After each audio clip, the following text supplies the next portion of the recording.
Et du sport, on a appris tout à l'heure qu'il n'y aurait pas cette année de Ballon d'Or. Cette distinction annuelle ne sera pas attribuée en raison des circonstances exceptionnelles que vous connaissez. On va retrouver tout de suite pour en parler Benoît Perrochet. Bonjour Benoît. L'attaquant du FC Barcelone, Lionel Messi, n'aura donc aucun successeur en 2020.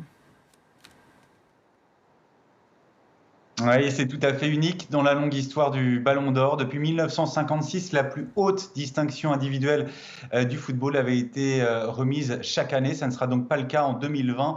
Une première donc depuis 1956, parce qu'une année aussi singulière ne peut ni ne doit être traitée comme une année ordinaire. Dans le doute, mieux vaut s'abstenir que s'entêter, explique notamment le magazine France Football qui décerne donc cette prestigieuse récompense. La saison qui a été tronquée par l'épidémie, c'est vrai que le principe d'équité n'aurait pas été respecté cette année, puisque certains championnats n'ont pas pu aller jusqu'à leur terme. Les championnats européens qui ont été stoppés à la mi-mars, mais certains ont repris, vous le savez, d'autres non. C'est le cas de la Ligue 1 en France, qui n'a pas pu aller jusqu'à son terme, contrairement à l'Espagne, l'Italie et l'Angleterre. Le dénouement de la Ligue des Champions, qui se fera en août dans des circonstances inhabituelles, un Final 8 à Lisbonne sans match aller-retour, et puis l'Euro 2020 qui a été décalé d'une année, tout comme la Copa América. Cette saison ne ressemble évidemment à aucune autre. C'est ce qui a donc poussé les organisateurs à prendre cette décision forte et inédite, mais plutôt courageuse, qui préfère donc